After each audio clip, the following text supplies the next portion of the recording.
الحمدللہ رب العالمین والصلاة والسلام علی سید الانبیاء والمرسلین اما بعد فاعوذ باللہ من الشیطان الرجیم بسم اللہ الرحمن الرحیم.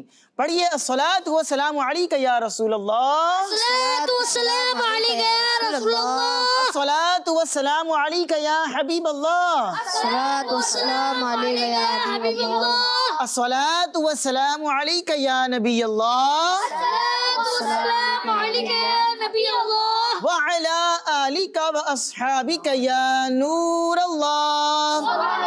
آلک واصحابک یا نور اللہ. پیارے بچوں اور کڈز مدنی چینل کے ناظرین، ایک بار پھر آپ کو اپنے بہت ہی پیارے پروگرام میں خوش آمدید کہتے ہیں، ویلکم کہتے ہیں. پیارے پیارے بچوں، انفارمیشن سے بھرپور ہمارے اس پیارے سے پروگرام کا کیا نام ہے؟ Life of Muhammad. جی، لائف آف محمد صلی اللہ علیہ وعلی آلہ وبارک وسلم. نبی پاک علیہ الصلوۃ والسلام کے سفر ہجرت کے بارے میں آج کچھ پیاری پیاری باتیں ہم آپ کو بیان کریں گے. اس سے پہلے بھی ہم نے بیان کی ہیں، آج بھی مزید گفتگو کریں گے، اور اس کے علاوہ نبی پاک علیہ الصلوۃ والسلام کی سنتیں بھی آپ کو بیان کریں گے، اور بھی کچھ پیاری پیاری باتیں ہیں جو آپ سے ہم نے شیئر کرنی ہے. آپ سے گزارش ہے، آپ نے کہیں نہیں جانا، شروع سے لے کر آخر تک ہمارے ساتھ شامل رہنا ہے. انشاءاللہ العزیز آپ کی نالج میں خوب اضافہ ہوگا. تو پیارے پیارے بچوں، ہم آپ جانتے ہیں کہ اپنے پروگرام کا جب آغاز کرتے ہیں تو سیگمنٹ شروع کرنے سے پہلے سب سے پہلے کیا کرتے ہیں؟ درود پاک کی ایک بہت ہی پیاری فضیلت بیان کرتے ہیں اور آپ لوگ سنتے ہیں. تو آئیے ایک بڑی پیاری فضیلت شامل کرتے ہیں. فرمان ہے پیارے آقا اللہ پاک کے آخری نبی صلی اللہ علیہ وسلم کا، ارشاد فرمایا، جو شخص صبح و شام مجھ پر 10 بار درود پاک پڑھے گا. کتنے ٹائمز؟ 10. جو شخص صبح و شام مجھ پر 10 بار درود پاک پڑھے گا، بروز قیامت میری شفاعت اسے پہنچ کر رہے گی. سبحان اللہ، سبحان اللہ. شفاعت مصطفیٰ پانے کا کیسا پیارا نسخہ ہے، کیسا پیارا وظیفہ ہے کہ بہت زیادہ اس کے لیے یوں کہہ لیں کہ بہت بڑی کوئی عبادت نہیں بیان کی گئی. مختلف چیزیں اور مختلف روایات میں حدیث میں بیان کی گئی ہیں، لیکن اس حدیث پاک میں جو آپ کو نسخہ دیا گیا ہے، 10 دفعہ صبح درود پڑھنا ہے، 10 دفعہ شام میں درود پاک پڑھنا ہے. اپنی روٹین کا حصہ بنا لیں، اس کو شامل کر لیں اپنے اسکیجول کے اندر، اپنے جدول میں. انشاءاللہ العزیز اس کی برکت سے شفاعت مصطفیٰ کے حقدار بنیں گے، اور روز قیامت نبی پاک علیہ الصلوۃ والسلام کی اللہ پاک کی رحمت سے انشاءاللہ شفاعت ضرور حاصل ہوگی، کیونکہ نبی پاک کا فرمان ہے، اور ہمارا عقیدہ ہے کہ نبی پاک اسلام کے فرمان پر عمل کریں گے تو جیسا عمل کرنے کا کہا گیا ہے ہم اپنی کوشش کریں گے، انشاءاللہ اس کی برکتیں ہمیں ضرور نصیب ہوں گی. ٹھیک ہے، مل کر درود پڑھتے ہیں. پڑھیے صلو علی الحبیب صلی اللہ علی محمد وصلی اللہ علیہ وعلی آلہ وبارک وسلم. درود پاک کی فضیلت کے بعد آئیے ایک بہت ہی پیارا کلام ہے وہ شامل کرتے ہیں. چونکہ کڈز مدنی چینل ہے، ہمارے ساتھ بہت سارے بچے ہماری آڈینس میں ہوتے ہیں جو اس وقت ہمیں دیکھ رہے ہوتے ہیں. بچوں نے بھی یہ کلام سنا ہی ہوگا اپنے بچپن سے، اور ہو سکتا ہے کہ جو بڑے ہوں وہ بھی کہیں گے کہ ہم بھی اپنے بچپن سے، ہم بھی اپنے پرانے زمانے سے یہ کلام سنتے آ رہے ہیں. بہت ہی مشہور زمانہ کلام ہے. ہمارے ساتھ کڈز مدنی چینل کے بہت ہی پیارے نعت خواں عدیل اتاری موجود ہیں. عدیل بھائی کی جانب بڑھتے ہیں اور عدیل بھائی سے بہت ہی پیارا کلام ہے سنتے ہیں. جی عدیل بھائی. ہمارے پیارے آقا کی زندگی صلی اللہ علیہ یا رسول اللہ وسلم علیک یا حبیب اللہ. کوئی سلیقہ ہے آرزو کا، کوئی سلیقہ ہے آرزو کا، نہ بندگی میری بندگی ہے، یہ سب تمہارا کرم ہے آقا، یہ سب تمہارا کرم ہے آقا، کہ بات اب تک بنی ہوئی ہے، یہ سب تمہارا کرم ہے آقا، یہ سب تمہارا کرم ہے آقا کے بات اب تک بنی یہ سب تمہارا کرم ہے آقا کسی کا احسان کیوں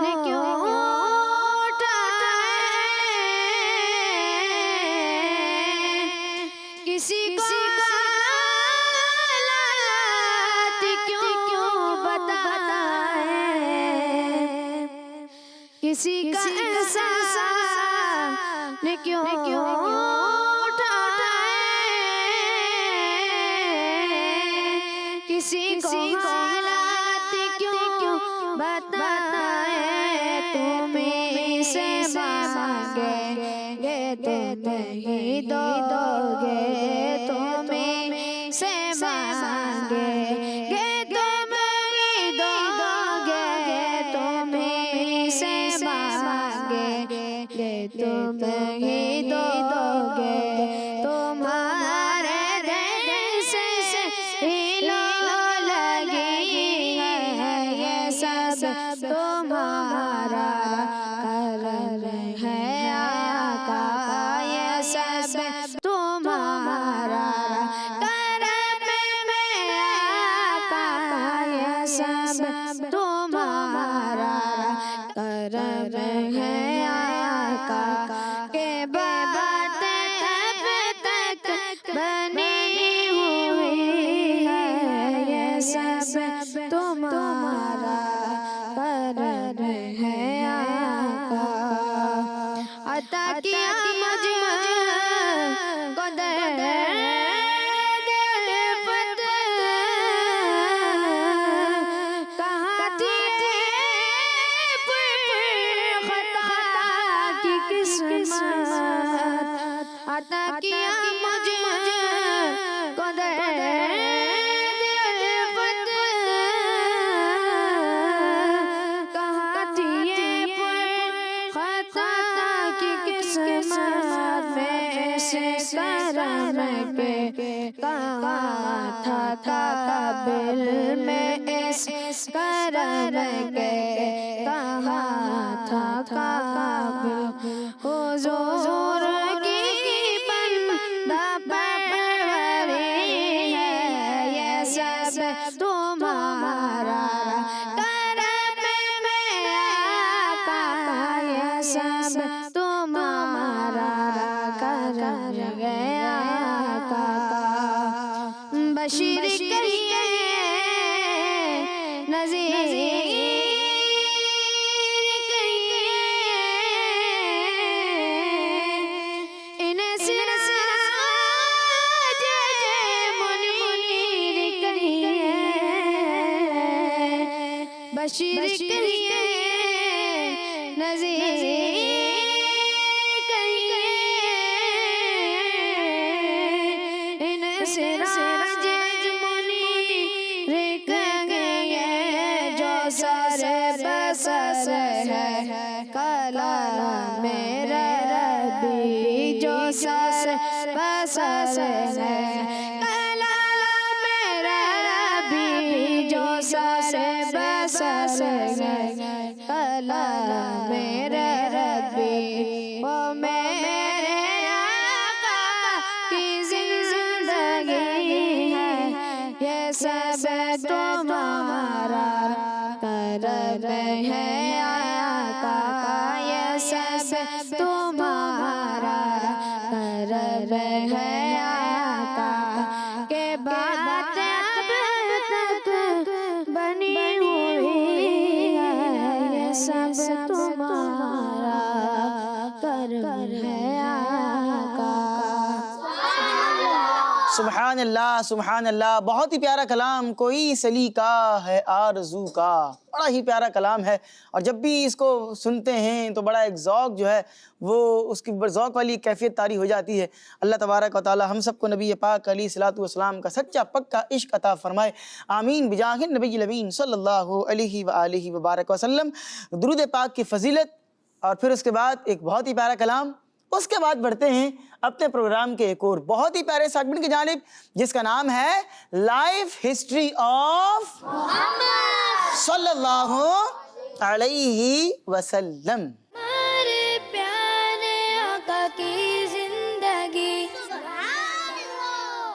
جی تو پیارے پیارے بچوں، سیگمنٹ ہے لائف ہسٹری آف محمد صلی اللہ علیہ وعلی آلہ وبارک وسلم، اور ہمارا جو ٹاپک چل رہا ہے وہی ہجرت مصطفیٰ صلی اللہ علیہ وآلہ وبارک وسلم، جو نبی پاک علیہ السلام نے مکہ سے مدینہ کی طرف ہجرت کی تھی۔ ہم نے اپنے پچھلے 2 ایپیسوڈ سے آپ کو اسی کے متعلق کچھ بیان کیا کہ یہ کس طرح سٹارٹ ہوئی، اور پھر نبی پاک علیہ السلام کس طرح آپ نے اس ہجرت کے سفر کو شروع کیا، اور پھر ہم نے آپ کو لاسٹ ایپیسوڈ میں اپنے اس سیگمنٹ میں بیان کیا تھا کہ وہ غار ثور میں پہنچے تھے، اور پھر وہاں کچھ سوراخ تھے، اور انہوں نے اپنے جو مبارک کپڑے تھے ان کو کچھ پھاڑ کر جو کپڑے کے پیسز تھے وہاں پر اس کو لگایا تھا، سوراخ کو بند کیا تھا، اور 2 سوراخ رہ گئے تھے، وہاں انہوں نے اپنا انگوٹھا رکھا تھا، اور پھر وہاں پر وہ کسی جو ہے وہ چیز نے ان کو ڈس لیا تھا، کاٹ لیا تھا۔ وہ یہ سب چیزیں ہم نے آپ کو پچھلے اس میں بیان کی تھی۔ آئیے اب اس سے آگے بڑھتے ہیں۔ غار ثور میں ہمارے پیارے آقا صلی اللہ علیہ وسلم اور جناب ابو بکر صدیق رضی اللہ تعالی عنہ نے 3 راتیں گزاری۔ کتنی راتیں وہاں پر رہے وہ؟ 3 راتیں اس غار ثور کے اندر آپ نے گزاری۔ حضرت ابو بکر صدیق رضی اللہ عنہ کے بیٹے جناب عبداللہ رات کو غار میں سوتے اور صبح ہوتے ہی شہر چلے جایا کرتے تھے۔ رات کو وہیں پر غار کے اندر ہی نبی پاک علیہ السلام اور حضرت ابو بکر صدیق رضی اللہ عنہ کے ساتھ ہی سوتے غار کے اندر، اور جیسے ہی صبح ہوتی تو شہر چلے جاتے، اور قریش جو مشورہ کرتے اور قریش آپس میں جو باتیں کیا کرتے تھے، شام کو غار میں آ کر وہ اس کی اطلاع نبی پاک علیہ الصلوۃ والسلام کو دے دیا کرتے۔ کبھی قریش اب یہ پلاننگ کر رہے ہیں، اب ان کی یہ باتیں ہیں، وہ لوگ یہ بات کر رہے ہیں آپ کے بارے میں، وہ ساری باتیں وہاں شہر میں جا کر وہ صبح سنتے، اور پھر اس کے بعد شام میں واپس آتے، اور وہ ساری خبر نبی پاک علیہ السلام تک پہنچا دیا کرتے تھے۔ حضرت سیدنا ابو بکر رضی اللہ عنہ کے ایک غلام تھے، عامر بن فہیرہ رضی اللہ عنہ، یہ دن کو بکریاں چراتے اور رات کو 2 بکریاں غار پر لے جاتے، اور ان کا دودھ نبی پاک علیہ الصلوۃ والسلام اور جناب سیدنا صدیق اکبر رضی اللہ عنہ کے کام آ جایا کرتا، یعنی وہ دودھ جو ہے وہ اس کو پی لیا کرتے تھے، اور اس طرح غذائیت حاصل کیا کرتے تھے۔ جب آپ علیہ الصلوۃ والسلام رات کو ہجرت کے لیے اپنے مبارک گھر سے نکل آئے تو صبح کفار آپ کے قدموں کے نشان دیکھتے ہوئے نبی پاک علیہ الصلوۃ والسلام کے پیچھے نکل پڑے۔ اب یہ تھوڑا سا پیچھے کی طرف آپ کو لے کر آئے ہیں کہ نبی پاک علیہ الصلوۃ والسلام جب اپنے جناب ابوبکر صدیق کے گھر سے باہر نکلتے ہیں، ہجرت کا آغاز ہو رہا ہے، اب باقاعدہ سفر شروع ہو رہا ہے۔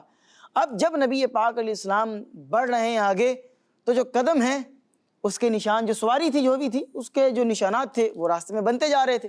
اب جب صبح ان کو پتہ چلا کفار کو کہ نبی پاک علیہ السلام تو رات کو روانہ ہو چکے، انہیں تو ہجرت کر لی ہے، وہ تو ہیں ہی نہیں یہاں مکہ مکرمہ کے اندر، تو اب انہوں نے کیا کیا کہ جو قدموں کے نشانات تھے اس کا پیچھا کرنا شروع کر دیا کہ اب ہم نبی پاک اسلام کا پیچھا کرتے ہیں اور جو ہے وہ ان تک پہنچنے کی کوشش کرتے ہیں۔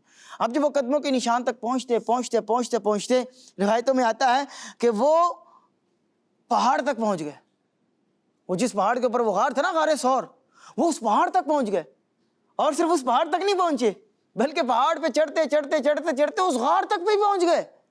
اب اس غار کے پاس جب پہنچ گئے تو اللہ تبارک و تعالیٰ نے وہاں پر جو ہے وہ ایک پہرہ لگا دیا، اور وہ پہرہ کیا تھا کہ غار کے منہ پر مکڑی نے جالا بنا ہوا تھا اور کنارے پر کبوتری نے انڈے دے رکھے تھے۔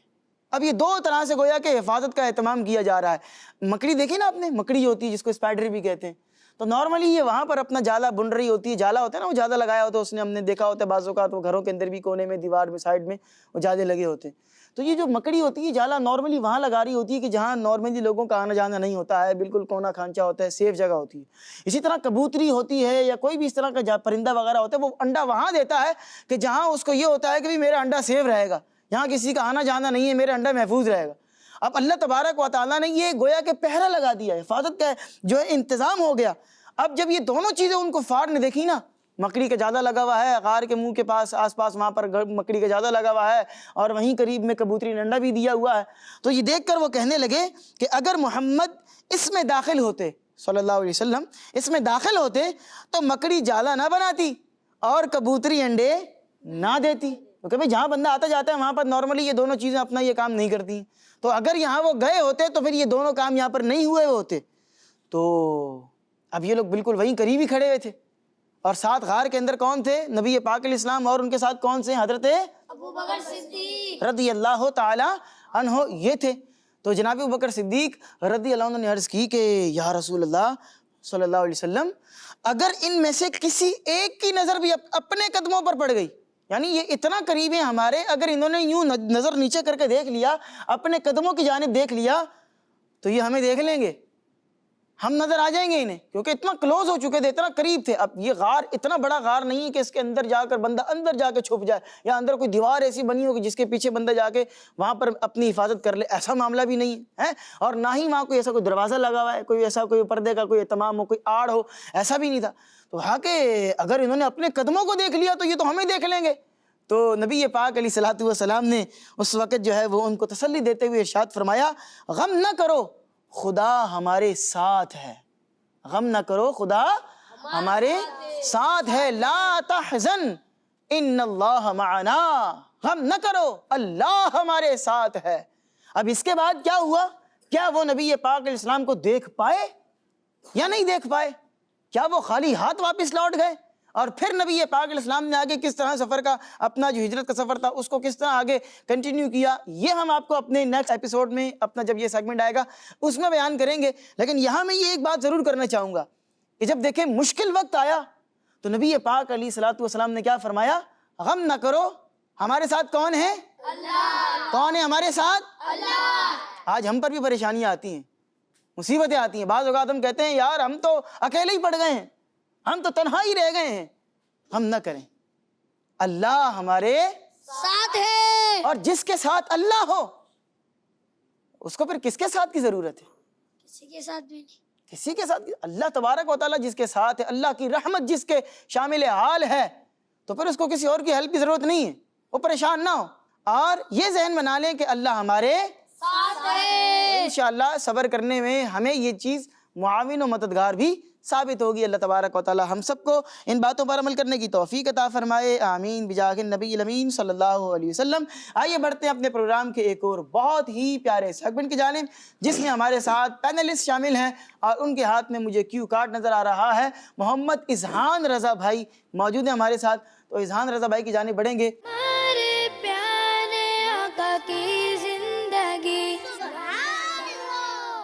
پیارے بچوں اور کڈس، مدنی چینل کے ناظرین، مشہور جنتی صحابی حضرت عبداللہ رضی اللہ تعالیٰ عنہ، جو کہ امیر المؤمنین حضرت عمر فاروق اعظم رضی اللہ تعالیٰ عنہ کے بیٹے ہیں، ان کو نبی پاک صلی اللہ تعالیٰ علیہ وآلہ وسلم سے بہت محبت تھی، اور آپ رضی اللہ تعالیٰ عنہ نبی پاک صلی اللہ تعالیٰ علیہ وآلہ وسلم کی سنتوں پر عمل کرتے، اور آپ صلی اللہ تعالیٰ علیہ وآلہ وسلم کی ہر ادا کو ادا کرنے کی کوشش میں لگے رہتے تھے۔ آج میں آپ کو انہی کی زندگی کا ایک یادگار واقعہ سناؤں گا۔ پیارے بچوں، ایک بار حضرت عبداللہ رضی اللہ تعالی عنہ کو لوگوں نے دیکھا کہ ایک جگہ پر آپ رضی اللہ تعالی عنہ اپنی اونٹنی کو چکر لگا رہے تھے۔ لوگوں نے آپ رضی اللہ تعالی عنہ سے اس کی وجہ پوچھی، تو پیارے بچوں، حضرت عبداللہ بن عمر رضی اللہ تعالی عنہ نے ارشاد فرمایا، میں اس کی حکمت نہیں جانتا، مگر اس جگہ میں نے اللہ پاک کے آخری نبی محمد عربی صلی اللہ تعالی علیہ وآلہ وسلم کو ایسا کرتے دیکھا تھا، اسی لیے میں بھی ایسا کر رہا ہوں۔ سبحان اللہ۔ پیارے بچوں، اصل کامیابی ہمارے پیارے آقا صلی اللہ تعالی علیہ وآلہ وسلم کی سنتوں پر عمل کرنے میں ہے، تو ہمیں بھی کوشش کرنی چاہیے کہ خوب پیارے آقا صلی اللہ تعالی علیہ وآلہ وسلم کی سنتوں پر عمل کریں اور ثواب حاصل کریں۔ صلو علی الحبیب صلی اللہ تعالی علی محمد صلی اللہ تعالی علیہ وآلہ وسلم۔ سبحان اللہ، سبحان اللہ۔ تو پیارے بچوں، آپ نے ابھی جو سنا اس میں مین بات جو ہمیں سیکھنے کو ملی وہ کیا؟ کہ ہمیں نبی پاک علیہ الصلوۃ والسلام کی سنتوں پر عمل کرنا چاہیے۔ کیا کرنا چاہیے؟ عمل۔ کس پر؟ صلی اللہ علیہ وسلم کی سنتوں پر. ہاں سنتوں پر عمل کرنا ہے. انشاءاللہ اللہ پاک ہم سب کو سنتیں اپنانے کی توفیق عطا فرمائے. آمین بجاہ النبی الامین صلی اللہ علیہ وآلہ وبارک وسلم. سنتوں کی بات ہو رہی ہے تو آئیے اپنا ایک پورا سیگمنٹ اسی پر کرتے ہیں جس کا نام ہے سنت کی جی. ہمارے پیارے آقا کی زندگی.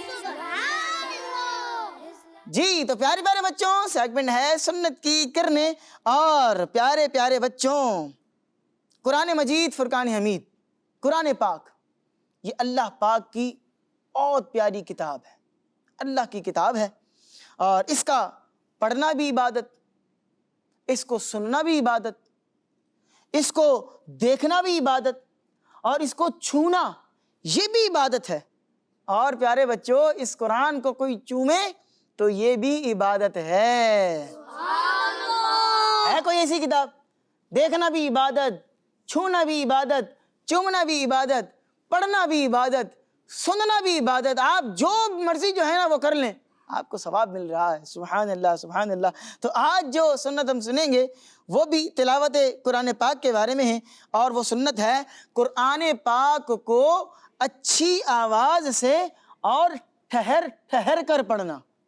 یہ بہت اہم چیز ہے اور بالخصوص بڑے اور بچے بھی اس چیز کو بہت غور سے سنیں. بچے بعض اوقات بڑی مسٹیک کر رہے ہوتے ہیں اس کے اندر. اب وہ کیسے کرتے ہیں میں آپ کو بتاؤں گا آگے چل کے.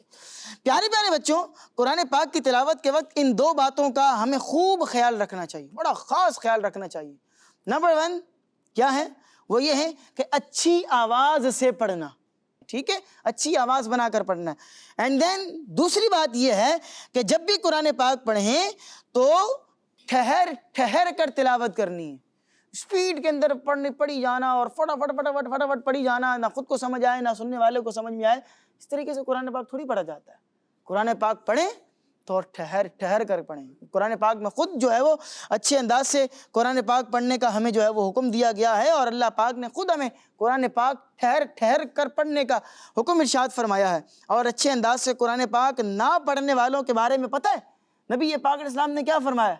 جو اچھے انداز سے قرآن نہیں پڑھ رہے وہ سنیں ذرا کیا فرمایا ہے. نبی پاک علیہ السلام نے فرمایا جو خوش الہانی یعنی اچھے انداز سے تلاوت نہ کرے وہ ہم میں سے نہیں, وہ بندہ ہم میں سے ہی نہیں ہے جو اچھے انداز سے قرآن نہ پڑھے. یہ کتنی خطرناک بات ہے. تو قرآن جو پڑھنا ہے وہ ٹھہر ٹھہر کر پڑھنا ہے اور خوش الہانی کے ساتھ. خوش الہانی کا مطلب اچھے انداز سے پڑھنا ہے. قرآن پاک کو خوب سوار کر اچھے انداز سے اچھی آواز بنا کر مخارج کے ساتھ ٹھہر ٹھہر کر پڑھنا ہے کہ انشاءاللہ العزیز اس طرح پڑھیں گے تو قرآن پاک پڑھنے کا جو یوں کہہ لیں کہ جو ایک طریقہ کار ہے اس طریقے سے آپ کو قرآن پاک کو پڑھنا ہے. اچھا آگے بڑھتے ہیں. جب بھی قرآن پاک کی تلاوت کا موقع ملے ہمیشہ اچھے انداز سے اور ٹھہر ٹھہر کر تلاوت کریں کہ اس طرح تلاوت کرنا نبی پاک صلی اللہ علیہ وسلم کی سنت مبارکہ ہے. جی ہاں ٹھہر ٹھہر کر پڑھنا ہے. اللہ پاک ہم سب کو قرآن پاک پڑھنے کی توفیق بھی عطا فرمائے اور جس طرح آپ کو بتایا گیا اسی طرح پڑھنے کی توفیق عطا فرمائے. آمین بجاہ النبی الامین صلی اللہ علیہ وسلم. بڑھتے ہیں اپنے پروگرام کے سب سے آخری سیگمنٹ کی جانب جس کا نام ہے ایک جملہ ایک جواب. ایک جملہ ایک جواب. جی. ہمارے پیارے آقا کی زندگی. جی تو پیارے پیارے بچوں سیگمنٹ کا نام ہے ایک جملہ اس سیگمنٹ میں ایکٹیویٹی ہوتی ہے اور وہ یہ ہوتی ہے کہ ہمارے پاس یہاں آپ دیکھ رہے ہیں کہ ایکٹیویٹی یہاں پر لگ چکی ہے اور اس میں مختلف جو ہے وہ الفاظ یہاں پر لکھے ہوئے ہیں اور یہ سمجھ لیں کہ یہ رول ہے. ٹھیک ہے, آپ نے اس کو گھمانا ہے اور یہاں پر جو حروف لکھے ہوئے ہیں ان حروف کو جوڑ کے آپ نے ایک پورا جملہ کمپلیٹ کرنا ہے. ٹھیک ہے, جب آپ کا جملہ کمپلیٹ ہو جائے گا تو اس سے کوئی نہ کوئی پیاری بات ہمیں سیکھنے کو ملے گی, کوئی مدنی پھول ہمیں سیکھنے کو ملے گا. تو یوں کرتے ہیں کہ جو رائٹ سائڈ بچے ہیں ان کو ٹیم اے کر لیتے ہیں اور جو لیفٹ سائڈ پر بچے ہیں ان کو ٹیم بی کر لیتے ہیں. ٹھیک ہے, ٹیم اے کی طرف بڑھتے ہیں اور ٹیم اے سے پہلے بچے کو بلاتے ہیں. کون سے بچے آنا چاہیں گے ہاتھ اٹھائیں گے؟ چلیں آپ آئیں. ماشاءاللہ, اپنا نام بتائیں گے؟ حسنین رضا. حسنین رضا. حسنین بھائی آپ نے سمجھ لیا کیسے کرنا ہے؟ چلیں ماشاءاللہ مائک آپ مجھے دیں گے اور آپ کا ٹائم اسٹارٹ ہوتا ہے اب.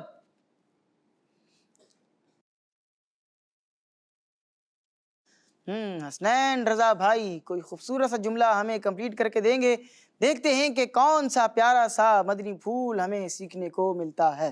حسنین بھائی ٹائم کم ہے ہمارے پاس، تھوڑا سا جلدی کریں گے ہم۔ ماشاءاللہ، ہم کاؤنٹ ڈاؤن شروع کرتے ہیں۔ 10 9 8 7 6 5 4 ماشاءاللہ کمپلیٹ کر لیا ہے آپ نے، ماشاءاللہ۔ یہاں تشریف لائیں گے حسنین بھائی، اور مائک آپ کے پاس ہے، آپ بتائیں گے کہ آپ نے کیا جملہ کمپلیٹ کیا ہے؟ قرآن پاک آپ صلی اللہ علیہ وسلم پر نازل ہوا۔ جی، قرآن پاک آپ صلی اللہ علیہ وسلم پر نازل ہوا، آپ کا جواب بالکل درست ہے۔ سبحان ماشاءاللہ، اپنی جگہ پر آپ تشریف رکھیں گے حسنین بھائی۔ ماشاءاللہ، بڑھتے ہیں اب ٹیم بی کی جانب، اور ٹیم بی سے کون سے بچے آنا چاہیں گے؟ ہاتھ اٹھائیں گے۔ ماشاءاللہ، چلیں آپ آئیں، مائک آپ کے پاس موجود ہے۔ سب سے پہلے نام بتائیں گے اپنا؟ احمد رضا۔ احمد رضا بھائی۔ احمد بھائی آپ بھی کر لیں گے انشاءاللہ؟ جی۔ مائک آپ مجھے دیں گے، اور اس کے بعد آپ کا ٹائم اسٹارٹ ہوتا ہے اب۔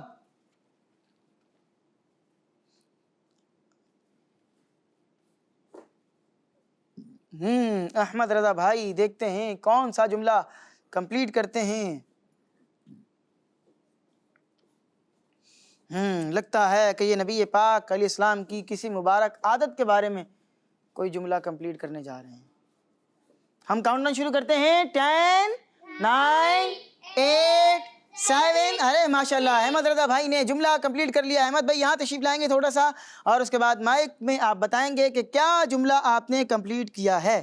آپ صلی اللہ علیہ وسلم نے کبھی کسی کی غیبت نہیں کی۔ جی، آپ صلی اللہ علیہ وآلہ وسلم نے کبھی کسی کی غیبت نہیں کی، آپ کا جواب بھی بالکل درست ہے۔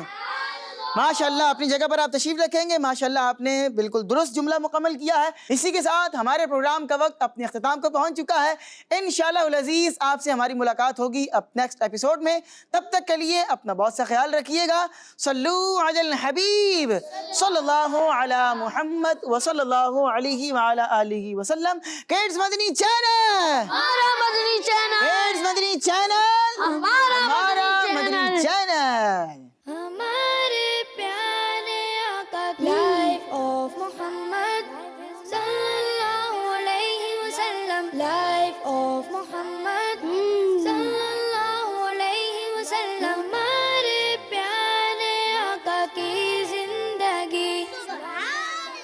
بچوں کا مدنی چینل آ گیا، بچوں کا آ گیا